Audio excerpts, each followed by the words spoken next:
Hello and welcome to a new video. In this video we're going to show you some viewings of 2 farms in France we did, and we'll tell you about all the trouble that Dolly gave us. Of course, traveling with an old camper van will always give you some headaches on the mechanical side, but we didn't really expect the amount of headaches that Dolly would give us. Fanny tipped us about a farm that a friend of hers was selling about an hour and a half southwards, so we decided to do a viewing there. Since we had the viewing a day later, we decided to stay at this vineyard for a night. Nou, dit gaan we veel, maar alles onder controle. Wat? Wat is er? Afslag gemist. Koek koek. Azijn. Oh, dit?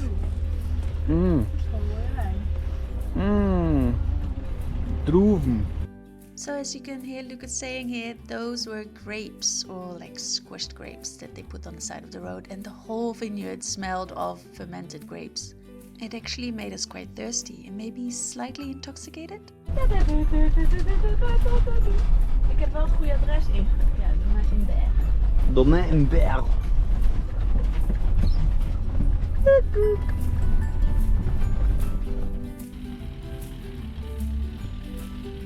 We put Dolly on her spot for the night and then we enjoyed some wine tasting and a beautiful sunset.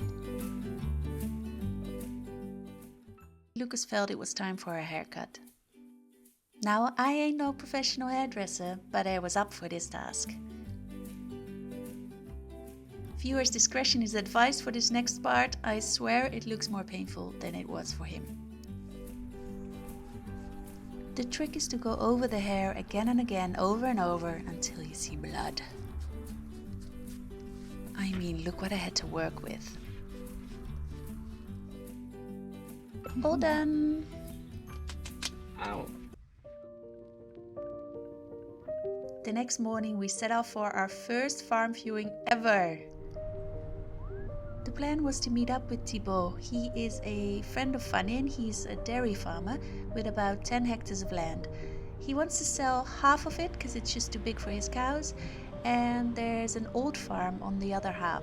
The closest town to the farm is Château-Gontier-sur-Mayenne, and we were surprised about how lovely it was. This is where we entered the farm. It has its own lane, and then on the right you see a small pigsty, then a large house on the left, and multiple sheds, and about 5 hectares of land. It was a nice flat piece of land, and although it was far away from all other houses, there was a road quite near to it which we could hear from the farm. What first stood out were the buildings. There were so many. Just around every corner there was another shed or another storage room, a stable, or a place where you can store all the hay. We did immediately notice that a lot of the buildings needed to be renovated, and this big storage room of hay also had asbestos roofs. Now, we're not scared away from a bit of renovation, but it became apparent that it would be quite a big project. There was no running water and no electricity in the main house, but it did have its own water well. Since Thibaut doesn't speak any English and I speak a little bit of French, it was my job to try and translate everything he said. What followed was me saying a lot of d'accord, oui. Cave Ah. pour les bouteilles. D'accord. Soit faut faire tout casser derrière là, et faire juste un toit comme ça, D'accord. soit tout faire quoi, tu vois. Ja, je kunt dat achterste deeltje weghalen en dan zo'n dak erop zetten. Ouais, bah oui peut-être. Ouais. So here you can see the land, and just behind those trees is the busy road that I told you about. You can see some cars and some trucks going by. This was a bit disappointing to us because we'd like to be in a more quiet place. Next, it was time to visit the house itself. As you can see, it was quite old. I think it had been empty for about 15 years.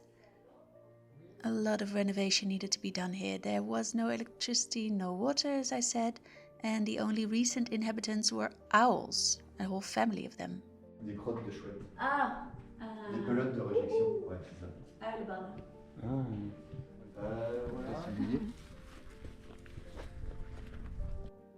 Since we'll be sharing the land together with Thibault, he'll have the farm on the other side.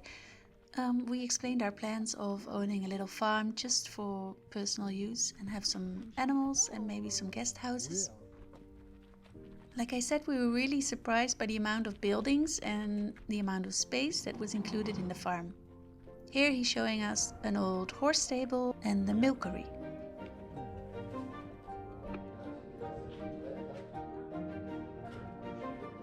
We're not planning on having more than 1 or 2 cows, and we will not be professionally milking them, but it's nice to at least have the space, maybe as storage or build it into guest rooms later on. The roofing looked quite good, but then again, what the hell do we know about roofing? There were some things we were zooming in on, like the state of the timber and the little holes that we found, probably created by some kind of termite. And with that, the viewing came to an end. We were super excited about this first experience and to actually see what we could buy well within our budget. Next, it was time for some relaxing beach time. Lekker kontje hoor.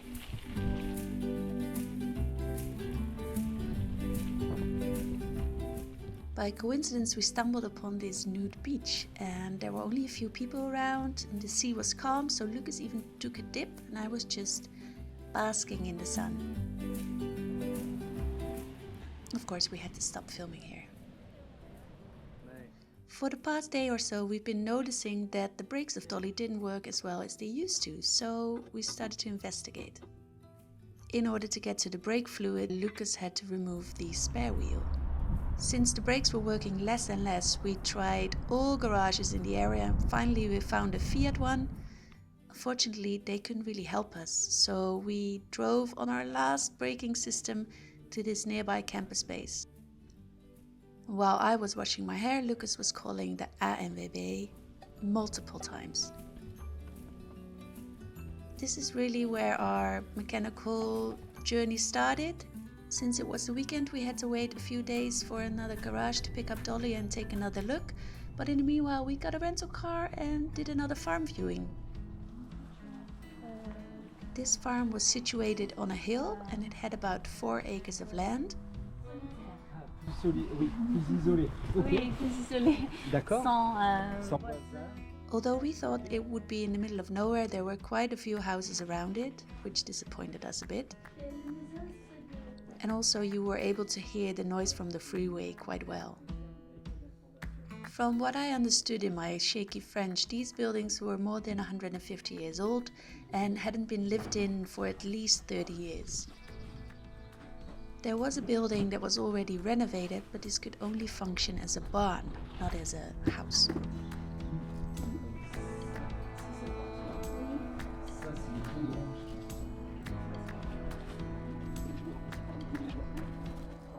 Like I mentioned, the house was situated on a bit of a hill and the 4 hectares of land were situated on the slopey area and the valley below. Just by those tree lines is where it ended, and there was a little parcel of extra forest that also was included. We quickly decided that this wasn't really the farm for us. Monday came with quite a rude awakening. We had agreed that Dolly would be picked up at 4 in the evening, but they were already there 9 in the morning, so we hurried to get everything packed up, and Dolly was loaded on this trailer, almost hitting her bum on the pavement. It was really weird to see her that high on a trailer and it looked very bumpy and shaky. And we said goodbye to her and hoped that the new car dealership would find out what was wrong with the brakes. Bye, Dolly!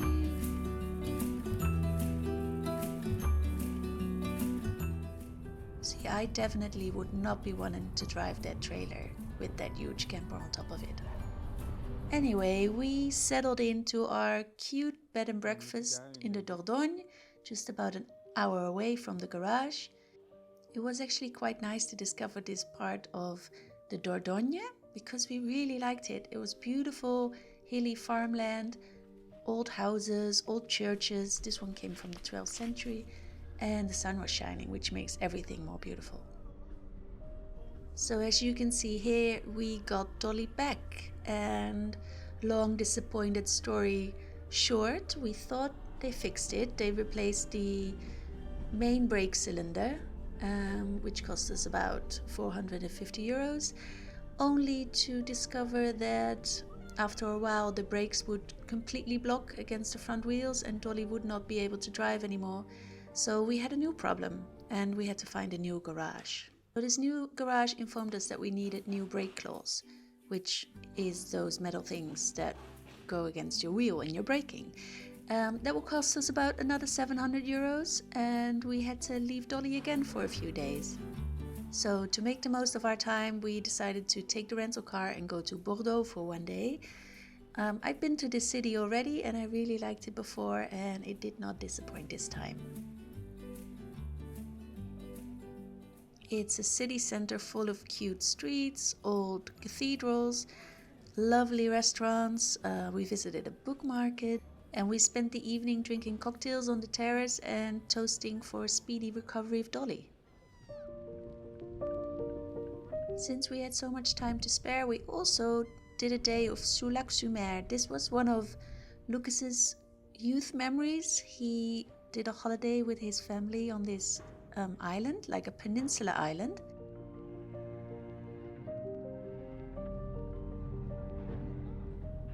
So in order to get there, we took the ferry for about half an hour.